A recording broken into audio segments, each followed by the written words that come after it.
Question है analogy का। यहाँ पर क्वेश्चन में तीन संख्याओं का समूह दिया हुआ है। तो सबसे पहले हम यहाँ पर यही समझते हैं कि इन तीनों संख्याओं में क्या संबंध है। संख्याएं जो कि इस प्रकार है, 9 है, 18 है और 36 है। तो यहाँ पर आप देखिए कि यहाँ पर जो ये संख्याएं लिखी हुई है ना, ये संख्याएं बढ़ते क्रम में लिखी हुई है। 9 है, उसके बाद बड़ी संख्या 18 है और 18 से बड़ी संख्या यहाँ पर 36 है। तो अब हम देखते हैं कि कौन से ऑप्शन को यहाँ से हम हटा देते हैं कि वो तो आंसर होंगे ही नहीं। तो आप देखिए कि ऑप्शन बी तो यहाँ पर आंसर होगा नहीं। क्यों नहीं होगा? क्योंकि आप देखिए कि यहाँ पर 13 है, फिर यहाँ पर 10 है, फिर यहाँ पर 47 है। तो ना तो यहाँ पर ये संख्या बढ़ते क्रम में है, ना ही घटते क्रम में है, क्योंकि 13 के बाद 10 आ गया, फिर 10 के बाद 47, 10 से बड़ी संख्या 47 आ गई। तो ये कोई क्रम नहीं है यहाँ पर। ऑप्शन डी में भी आप देख सकते हो कि 17 है, 34 है, 22 है। तो यहाँ पर भी संख्याएं जो है वो बढ़ते क्रम में नहीं लिखी हुई है। लेकिन जो यहाँ पर क्वेश्चन में समूह दिया हुआ है संख्याओं का, उसमें तो संख्याएं बढ़ते क्रम में है। तो यहाँ पर ऑप्शन बी और ऑप्शन डी तो आंसर हो ही नहीं सकता।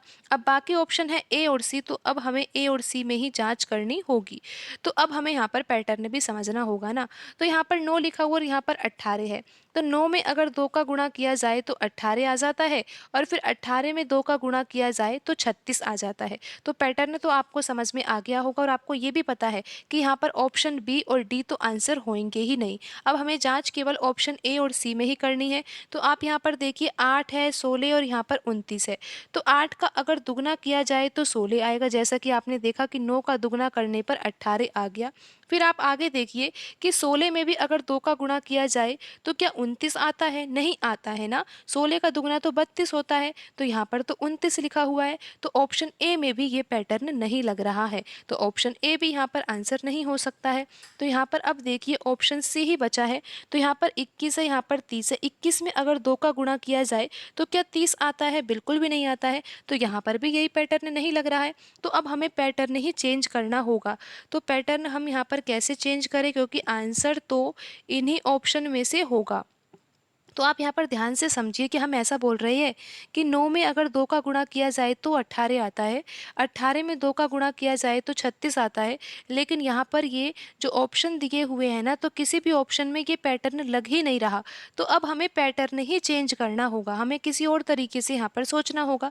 तो आप यहाँ पर देखिए, यहाँ पर 9 है, यहाँ पर 18 है। तो इन दोनों संख्याओं में अंतर कितने का है?